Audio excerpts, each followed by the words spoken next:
Hello there guys, I've got a video here for you today and it's part of 3 videos that I'm uploading to try and help you guys strive for those A and A-star grades in A-level photography.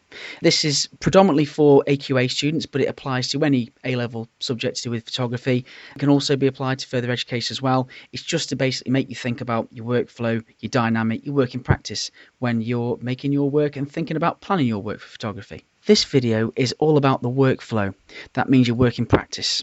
Here are a few tips that I've just put on the screen here, and these are the 3 main things that I try to say to my guys to get them to think about the way that they are making work. Be open to accidents, make sure you review what you do and know your assessment objectives.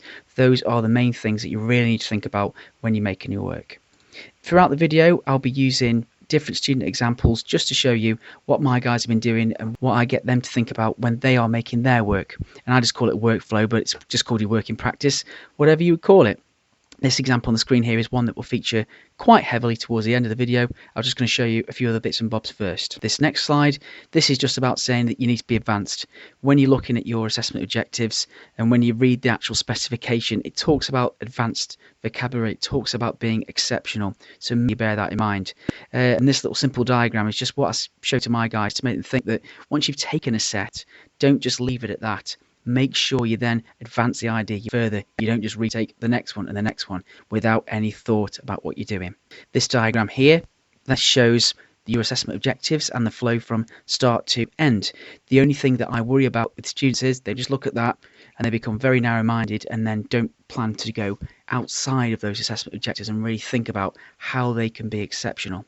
It's slightly different in order. It's AO1, AO3, 2-1 and then AO4, purely because that's the way that most students have find it easy to work. Research first, you take the photos, you develop the idea, then finalise. But what I would suggest is that you don't narrow yourself down. You think about going off on those tangents, and when you develop, think, is it going to be intentional? Is it going to be based on your ideas? Is it going to be based on your themes? Is it going to be experimental, something you're not necessarily tried yet? And if that's the case and you're stuck for ideas, I definitely recommend getting yourself onto the Student Art Guide website. They've got 100+ ideas, really useful document to give you ideas to experimentally develop your ideas. But it could be traditional, collage, juxtaposition, printing off images and appropriating their use can be very useful to your work. Or conventional, layering. Think about ways of layering images in Photoshop, whether that might be quite conventional or trying some more experimental techniques. This slide here, this is just about knowing the process of work that you need to follow. Just narrowed it down again to say, please make sure you narrow your view. If you just follow that 5-stage process all the way to the end, it won't see you right. You need to make sure you go off on tangents. Make sure you're reviewing what you do. And I show this to my guys just to get them to think about the way they're working and what they do.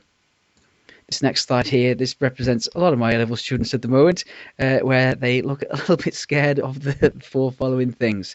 One is actually taking pictures, the other is printing those pictures off, looking at the guides to present those pictures, or just laziness really. That combined with bad time management, that'll hurt you the most when it comes to presenting your work at A-level.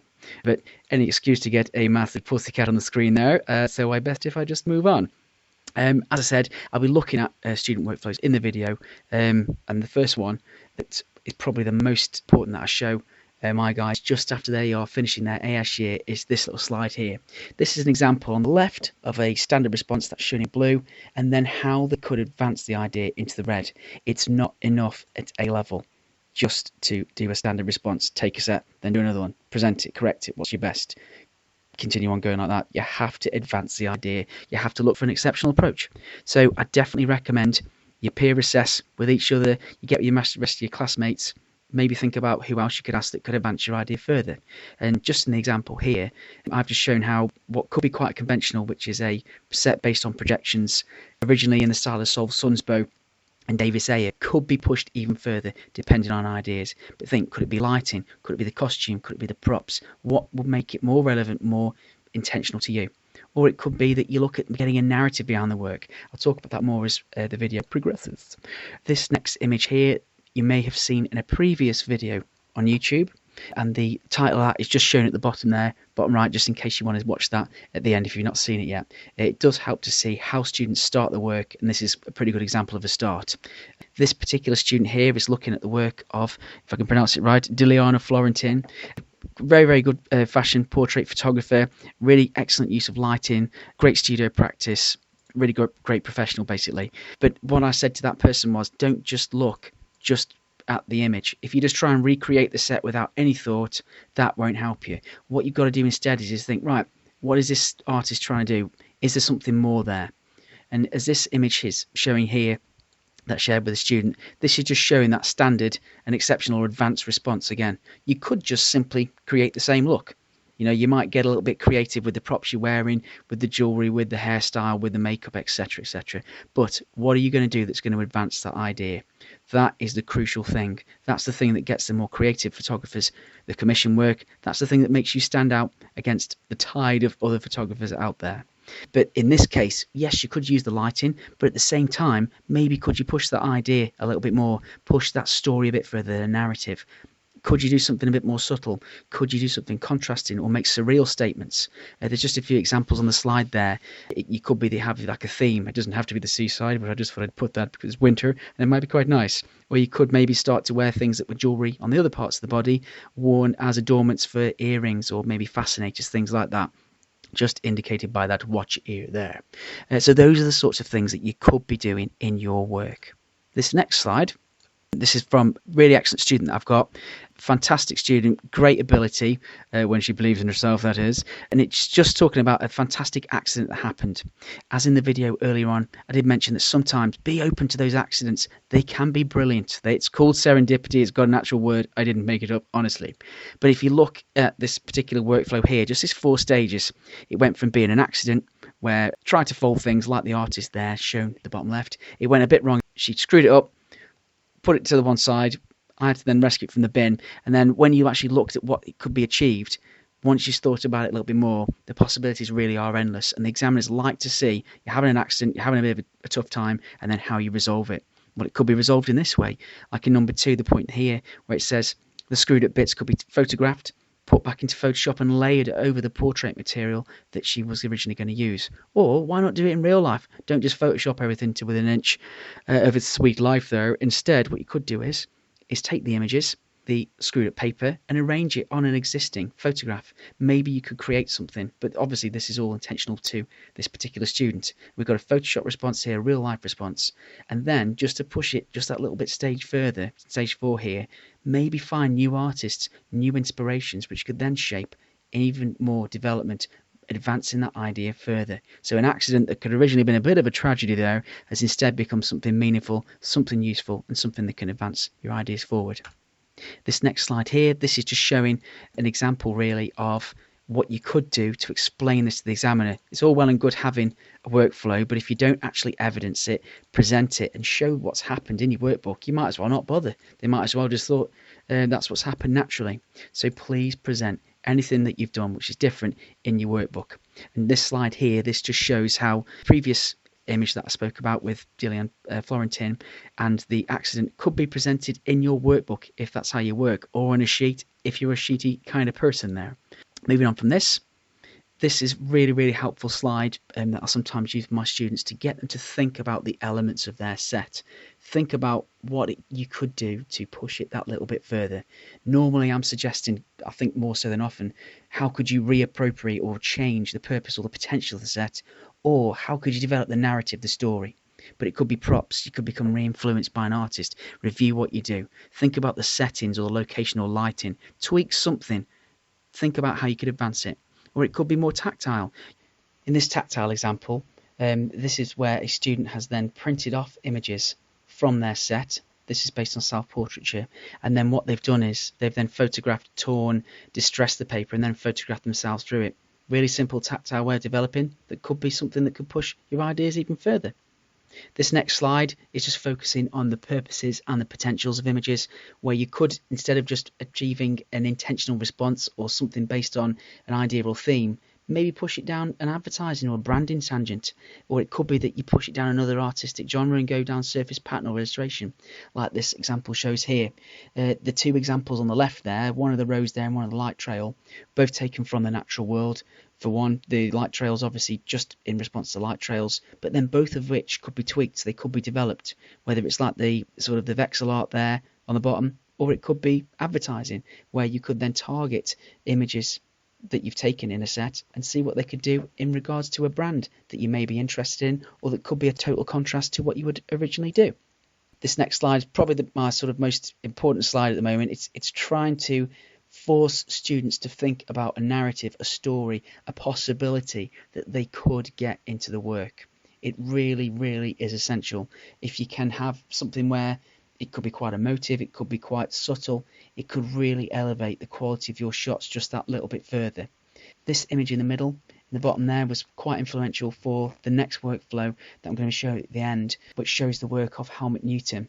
Very inspirational photographer, got some fantastic narratives in his work, whether it's challenging the viewer, provoking the viewer into thinking what on earth is going on, to then create quite domineering and powerful images.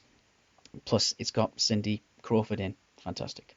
At the same time as that, it could be more like Lucinda Chua or Chua, I'm not quite sure how to pronounce that, where they are quite emotively tense images, very simplistic images, a couple of figures, location that's been sort of like quite dimly lit, but it's the positioning, it's the atmosphere, it's the mood that's created. Something is creating extra interest and drama for that particular person's work, and it could be something that you could emulate in yours. This next image, just before we get onto the final workflow, is sometimes showing that, you know, you could get a bit accidental with your narratives. You may start off to be just technical and aesthetic, but at the same time, you know, it could develop even further. This was supposed to have been just a technical documentary exercise, but instead it ended up developing into something that was quite emotive and forcing the viewer to then to think about the awe-inspiring movement of the stars in space. Not to get too emotional there. It's not necessarily cheating, it's just realising the potential of the images. That's something which is quite key. Don't just go through one set to the next without thinking about what you could do to push your ideas further. This is the image that I was just talking about previously in the video. This is showing a student's workflow that's been sort of quite substantial, and is a really good example to illustrate what an advanced workflow looks like. This image here just illustrates a standard response and how that could be advanced. Don't just do what you did at AS, taking pictures of people, taking pictures of portraits or objects or something, and then having very shallow developments. What is the deeper meaning? What are you going to be doing to challenge or push the boundaries to be advanced in A-level?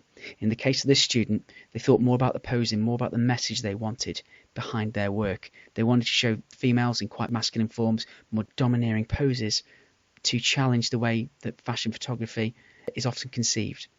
These images here that are on the right hand side, they are a mixture of the influential images and then also the one image that was made from the more advanced set. Just going to have a look at a few bits of Helmut Newton's work there. Not my obsession again with Cindy Crawford there or Grace Jones, but just a fantastic photographer. Such minimal things, such quality. So if you haven't checked out any of his work, please make sure you have a look. It's absolutely stunning stuff. Going back to that student's workflow, it's not quite as simple as the grades I put at the top there. It doesn't just literally jump from grade to grade like this, but this does show you generally how ideas, when they do advance, the impact it can have on your grades if it's realised in your work, if you carefully do it and record and evidence everything that you choose. It's important to always keep targeting that advanced response. Don't just stop once you've done it once. Think what else you could do.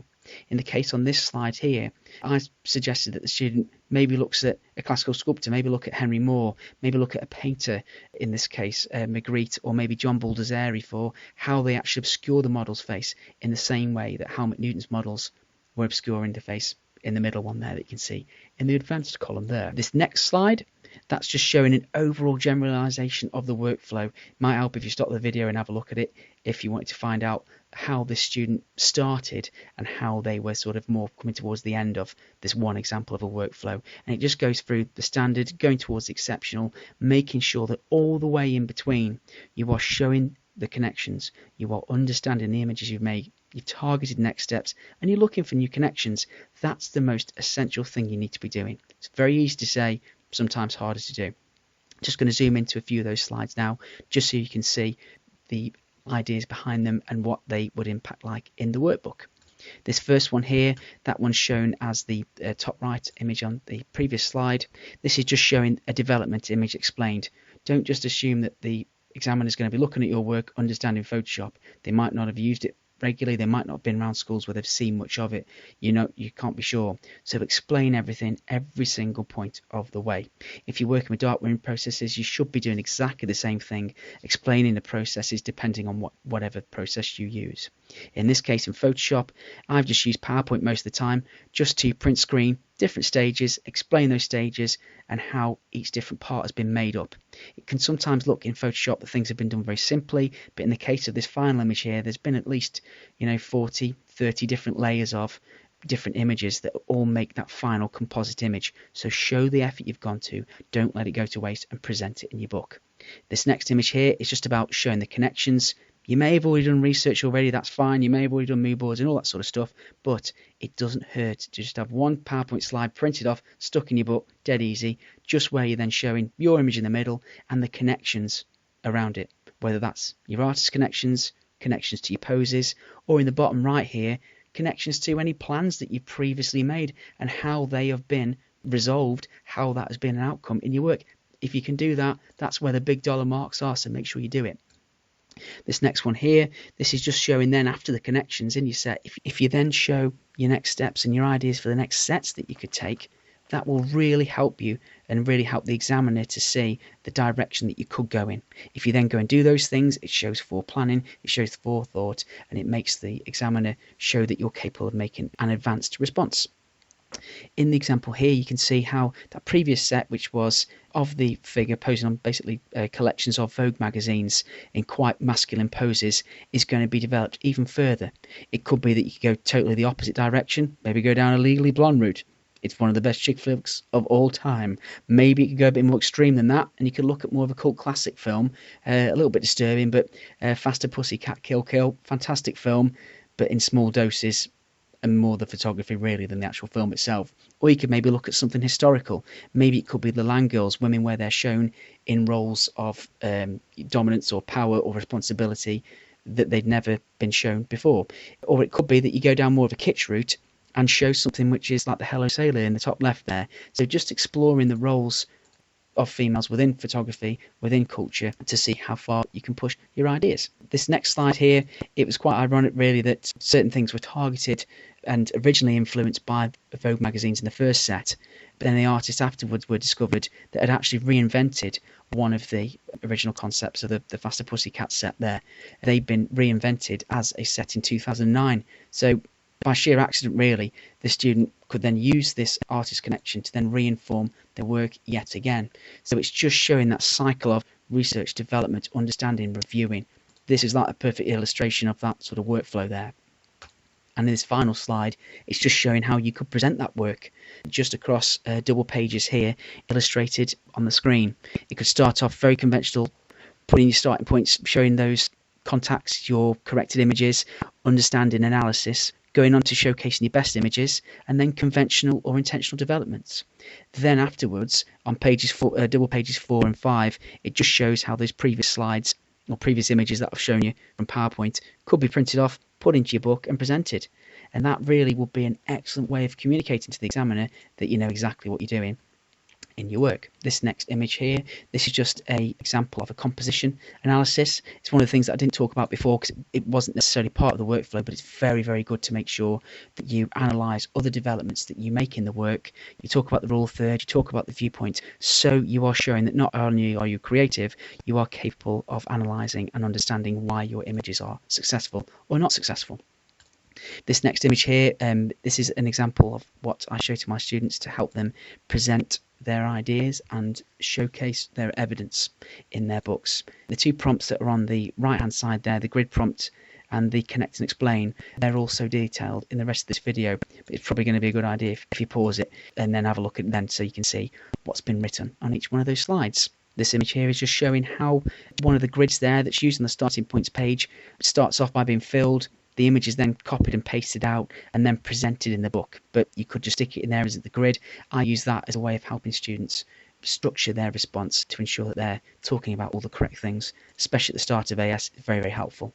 There's a copy of the grid here as well in the PowerPoint, but some of the questions might be quite small, so like I say, you might have to stop it and have a little look at it to see what it says. I've also put an example of a student image here that's been taken and then also explained in relation to the set.